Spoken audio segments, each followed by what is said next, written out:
오늘은 변화산 사건이지요. 변화산 사건. 너무나 유명한 사건입니다. 예수님과 제자들이 변화산에 올라가서 하늘의 영광을 체험한 이야기입니다. 그런데 요일 있기 전에 바로 그 직전에 16장에 보면은 그 유명한 베드로의 신앙 고백이 나와요. 가이사랴 빌립보에서 너희는 나를 누구라 하느냐 주님이 물으실 때에 베드로가 주는 그리스도시요 살아계신 하나님의 아들이십니다 하고 신앙 고백을 했습니다. 그때 주님이 기뻐하시면서 바요나 시몬아 네가 복이 있다. 이것을 네게 알게 한 이는 혈육이 아니요 하늘에 계신 내 아버지시다. 그러면서 이제 너는 베드로고, 베드로는 이제 반석이란 뜻이죠. 내가 이 반석 위에 내 교회를 세우리니 음부의 군세가 이기지 못할 것이다. 여기서 최초로 교회란 이름이 나와요. 믿음의 고백 위에 교회를 세운다는 거죠. 그래서 우리 신앙인들은 날마다 해야 될 게 고백을 하는 거예요. 신앙 고백을 하는 거예요. 주는 그리스도십니다. 주님은 나의 왕이십니다. 주님은 내 모든 것 되십니다. 고백할 때 거기에 능력이 나타나고 교회가 세워지는 거예요. 교회는 건물이 아니라 그랬지요. 사람이라 했지요. 만약에 여러분이 어떤 사람을 전도해서 이 고백을 하게 만들었다. 그것은 교회가 세워졌다는 거예요. 교회가 세워졌다. 그리고 맨 마지막 절에 보면은 너희 중에 하늘의 영광을 볼 자가 있다. 이렇게 말씀하셨습니다. 너희 중에 하늘의 영광을 볼 자가 있다. 그러면서 딱 오늘 17장에 넘어오면은 예수님이 제자들을 데리고 변화산에 올라가서 하늘 영광을 보여줍니다. 산에 올라갔습니다. 높은 산에 올라가서 하늘 영광을 다 보여줍니다.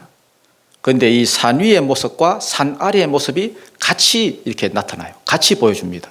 이게 교회고 이게 세상이라는 거예요. 먼저 산 위를 보십시다. 1절, 2절, 3절 한번 읽어보겠습니다. 1절, 2절, 3절 시작. 엿새 후에 예수께서 베드로와 야고보와 그 형제 요한을 데리시고 따로 높은 산에 올라가셨으니 그들 앞에서 변형되사 그 얼굴이 해같이 빛나며 옷이 빛과 같이 휘어졌더라. 그때에 모세와 엘리야가 예수님 따라서 높은 산에 올라갔는데 제자들 앞에 희한한 광경이 펼쳐졌습니다. 갑자기 예수님의 모습이 확 바뀌신 거예요. 변모하신 거예요.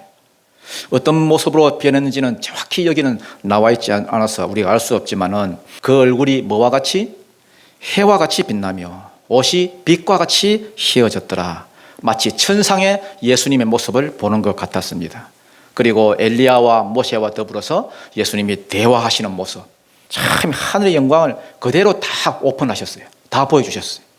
그걸 보고 제자들이 얼마나 황홀했으면은 4절에 보니까 베드로가 이렇게 말을 합니다. 주여, 우리가 여기 있는 것이 좋사오니 내가 여기서 초막 셋을 지을 테니까 하나는 주님을 위하여, 하나는 모세를 위하여, 하나는 엘리야를 위하여 내가 짓겠습니다.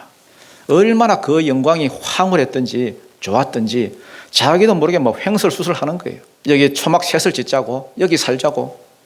제가 예전에 그 외국에 있을 때요, 그 산골에 사시는 어떤 분이 이제 그 어떤 분의 초대를 받아가지고 간 적이 있었는데 얼마나 경치가 참 좋고 참 집도 좋고요. 산 밑에는 여러분 구름이 쫙 깔려 있고, 야 거기 한 며칠 있다 보니까요, 거기서 살고 싶은 마음이 들더라고요. 이 지상의 것들도 이렇게 좋은데 하물며 하늘의 영광을 봤으니 얼마나 황홀했겠습니까? 야 이게 뭔가 싶고, 예수님 우리가 초막셋을 짓겠습니다. 여기서 평생 우리가 같이 삽시다. 이게 산 위에서 벌어진 놀라운 영광스러운 장면입니다. 반면에 산 아래를 보게 되면 나머지 9명의 제자가 있는 곳이죠. 남아있는 곳입니다. 그런데 분위기가 전혀 딴판입니다. 귀신 들린 아이를 놓고 실험을 합니다. 실험을. 해결을 못하죠. 여기는 간질이라 나와 있지만 뒤에 보면 귀신 들린 아이입니다. 제자들이 아무리 그 아이를 붙들고 기도하고 고치려고 해봤지만 소용없지요. 막 안수하고 막 선포하고 귀신아 떠나가라 막 별걸 다 해봐도 못 고칩니다. 마가복음 9장에 보면 똑같은 본문인데 이때 큰 무리가 몰려 들어와 가지고 소란을 피우고 방해하고 막 별놀했다 돼 있는데 일종의 조롱이죠. 조롱.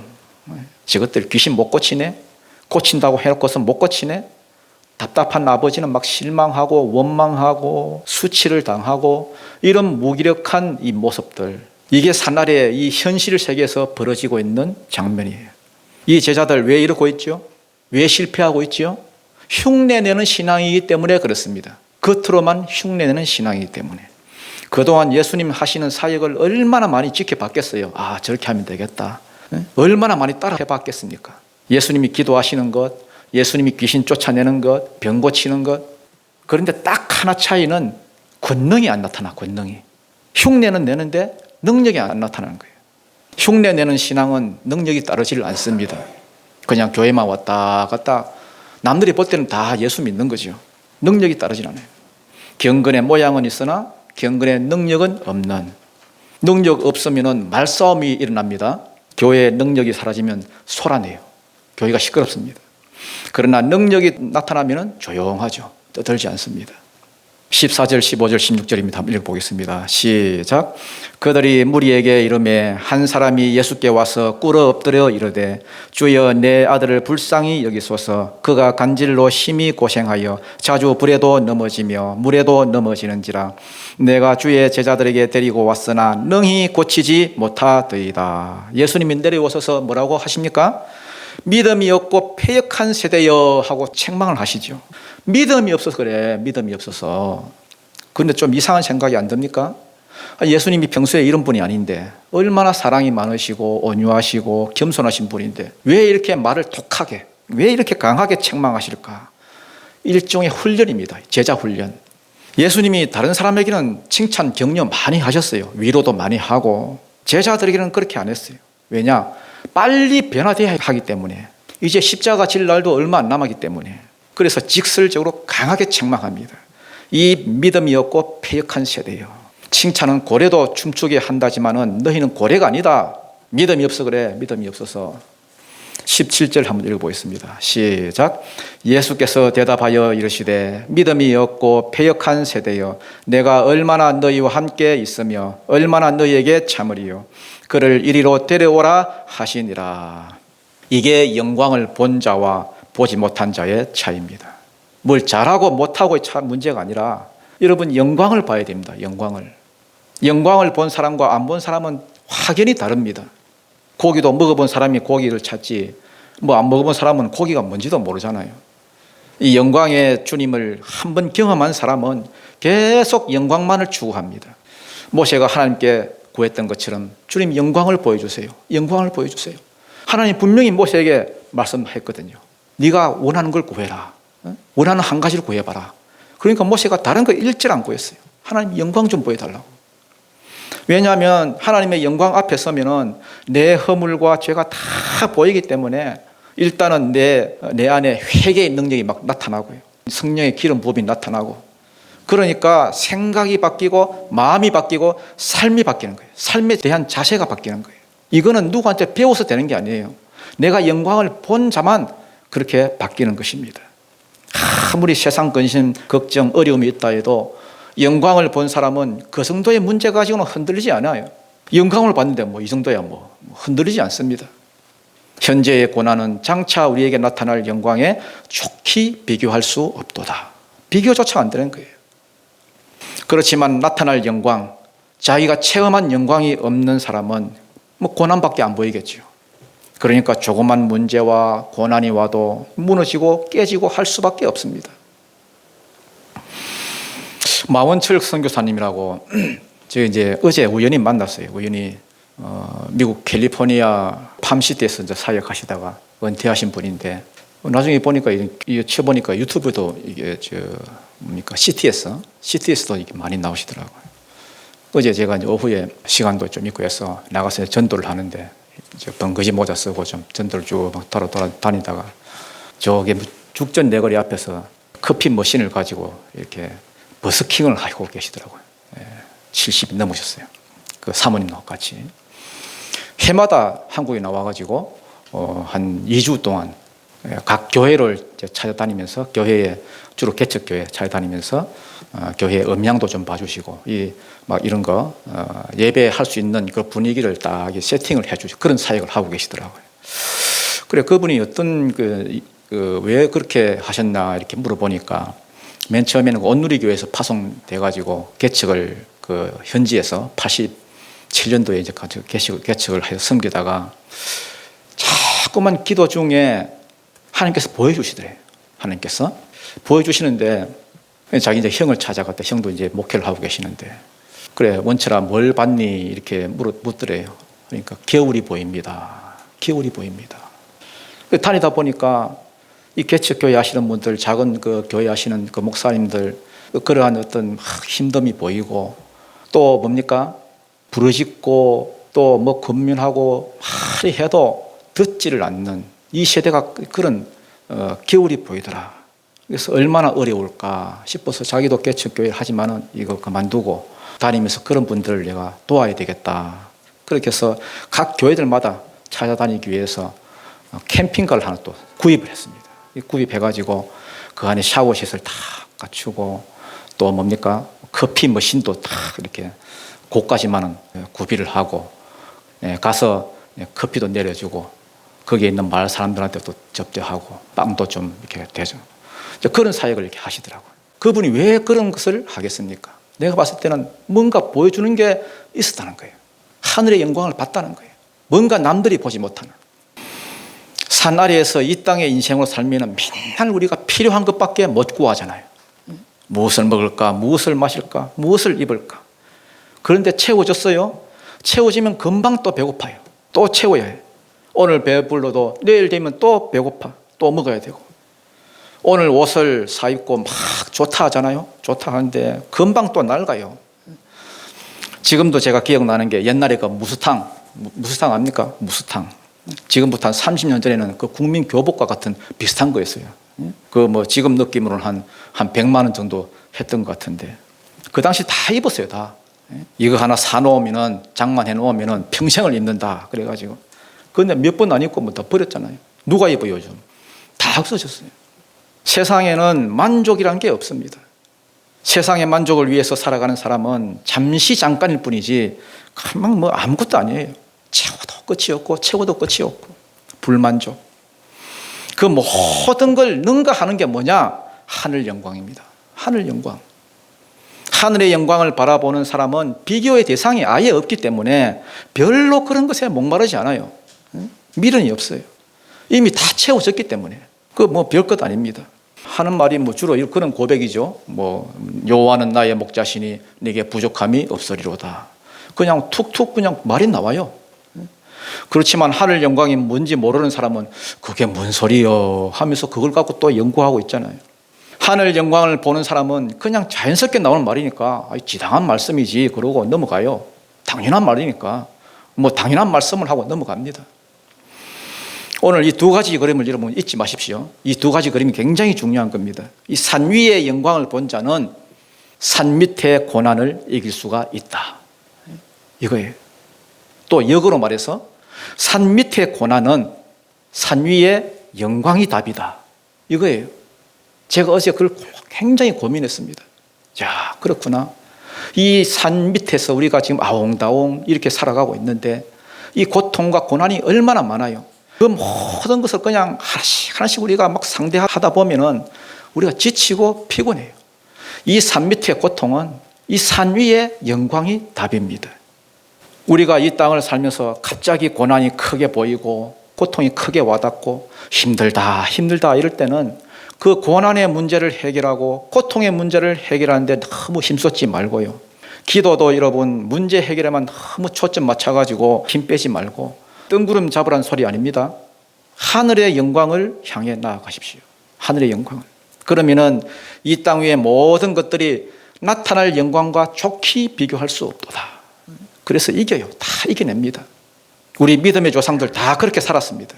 다 그렇게 살았어요. 지금보다 훨씬 열악한 조건 속에서도 다 그렇게 살았어요. 고통 때문에 뭐 어려움 때문에 울고 불고 뭐 중리산이 안 그랬어요.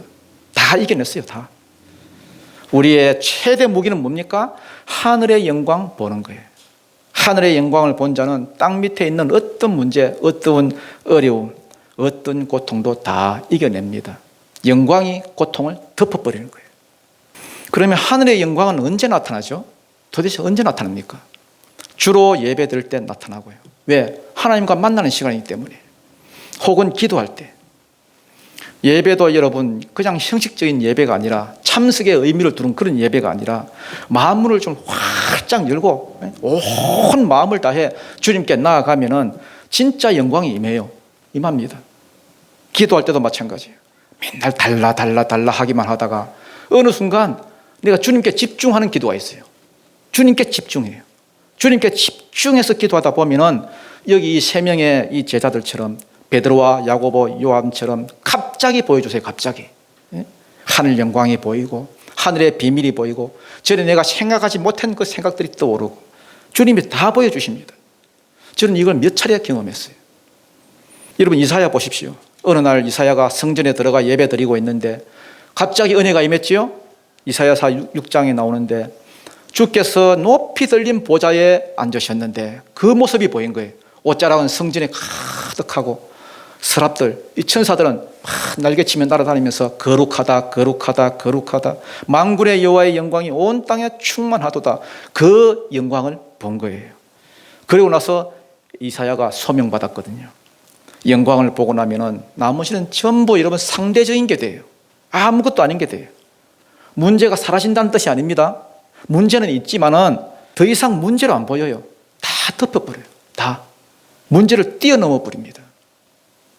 사도 바울 보십시오. 다메섹 도상에서 예수 믿는 자들 그 잡아 죽이겠다고 살기 등등 해가지고 막 올라가는데 부활의 주님을 만났지요.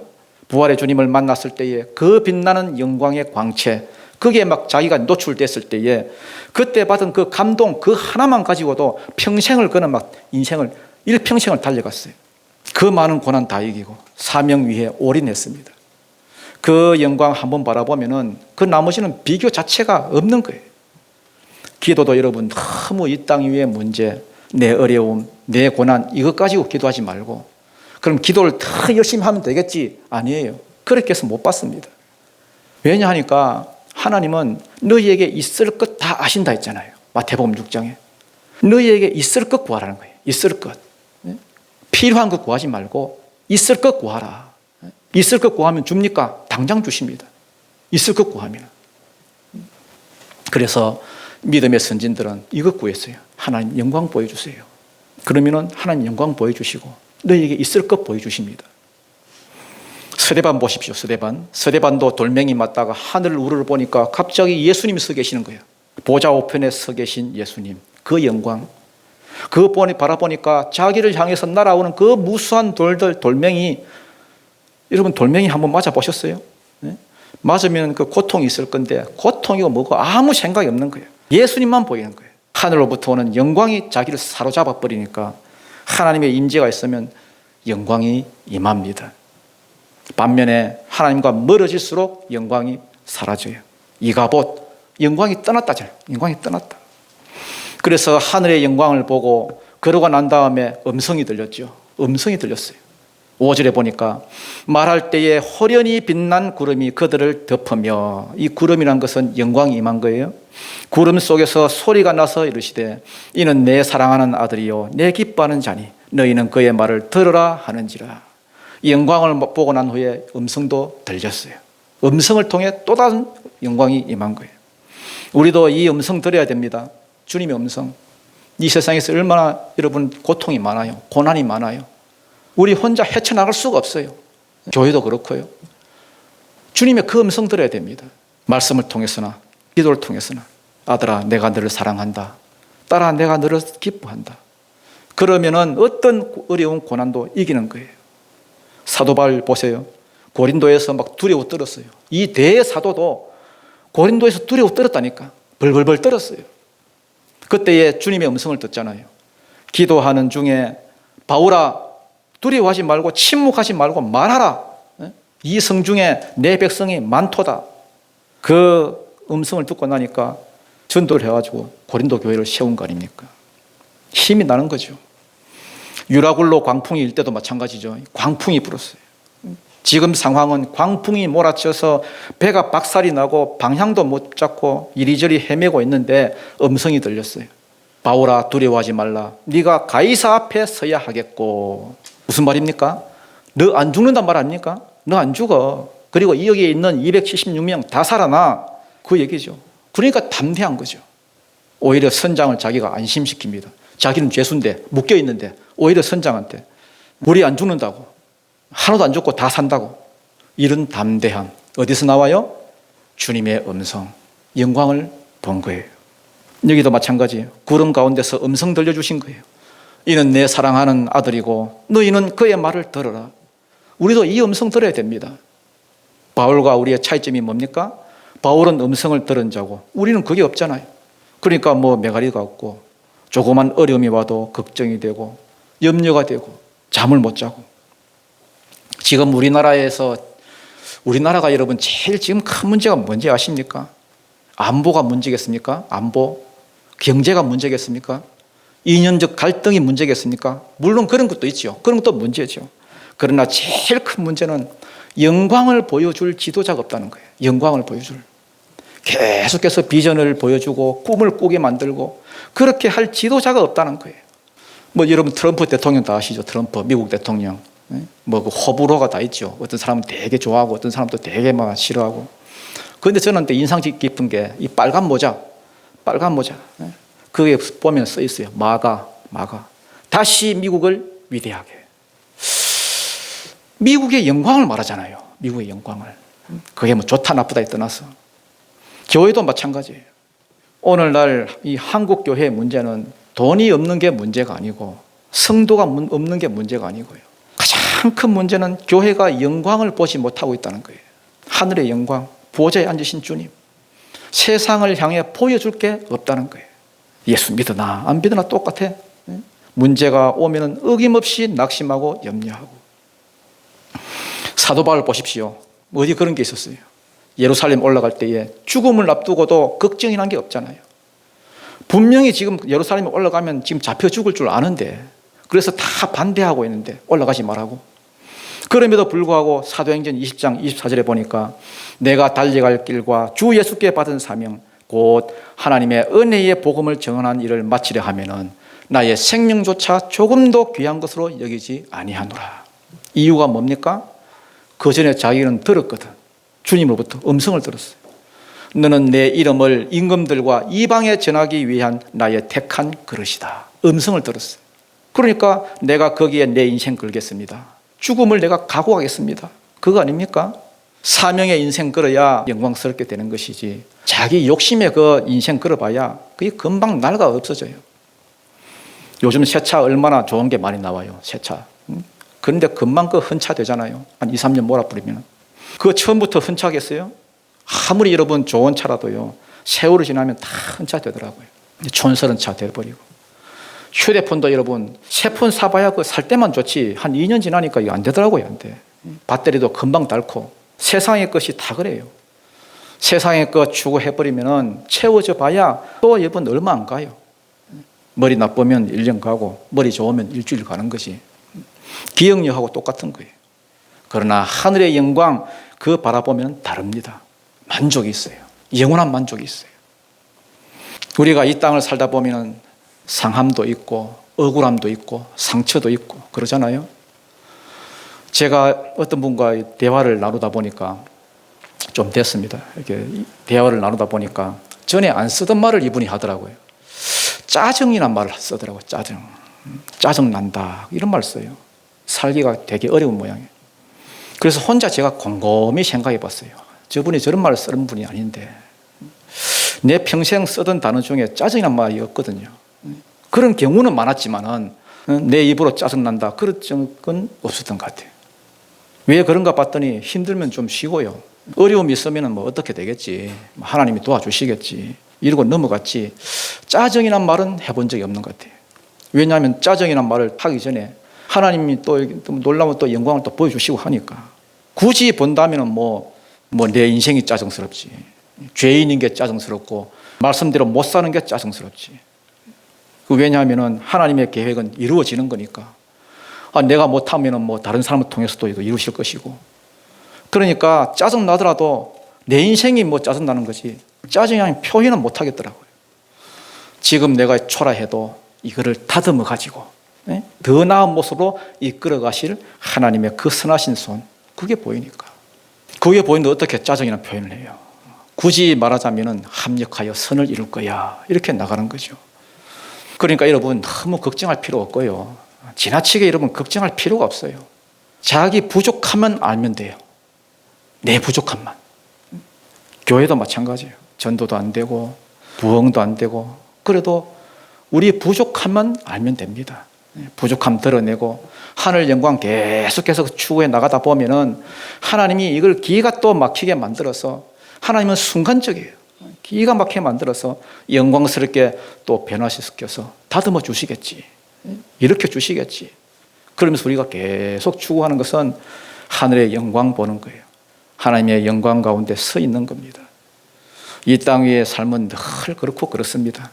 육체의 상처가 끝나면은 관계의 상처가 생기고, 관계의 상처가 끝나면은 또 뭐 미래의 두려움이 생기고요. 상처는 과거죠. 상처는 과거니까 과거고, 미래에는 두려움이 생겨요. 자꾸만 두려움이 생겨요. 대책 없는 상황이 생기고, 꼬리에 꼬리를 물고, 그거 해결해 봐야 그건 뭐 삽질하는 거죠. 평생 그러고 살아요. 그 다 집어치우고 여러분 변화산에 올라가십시오. 변화산에 하늘의 영광 보십시오. 하늘의 영광, 예수님의 그 변화된 모습, 천상에서 우리를 바라보시고 중보하시는 주님을 여러분이 봐야 됩니다. 그러면 현재의 고난은 장차 나타날 영광과 좋게 비교할 수 없도다. 영광을 보면 현재의 고난 분명히 이깁니다. 이깁니다. 그걸 깨달으면 그걸 레마 그래요. 레마, 깨달았다 그래요. 그러면 막 가슴이 벌렁벌렁거리죠. 왜 이렇게 내가 밥을 사고 싶냐, 이런 마음이 생겨요. 여러분 이용도 목사님 아시죠? 이용도 목사님, 그 일제시대 때 강력하게 사역하셨던 그런 목사님인데, 그분이 어릴 때 새벽에 기도하다가 종탑 밑에서 귀신이 나가는 걸 봤다 하잖아요. 동틀 무렵에 새벽기도 딱 마치고 나오는데 그분한테 영안이 막 열린 거예요. 그때 그 귀신이 나가면서 어느 집으로 들어가는 걸 봤다 하잖아요. 그래서 문 빡 차고 나가가지고 귀신아 떠나가라 막 선포하니까 그때부터 역사가 막 일어났다 하잖아요. 막 성령의 은사가 임하고요. 그 귀신을 쫓아내고 산을 넘으면서 부른 찬송이 예수 이겼네, 예수 이겼네, 예수 사탄을 이겼네, 할렐루야. 그 어린 꼬마가, 이용도 꼬마가 집집마다 다니면서 귀신 다 쫓아내고요. 그 당시 이 땅에 무속의 영이 얼마나 강했어요.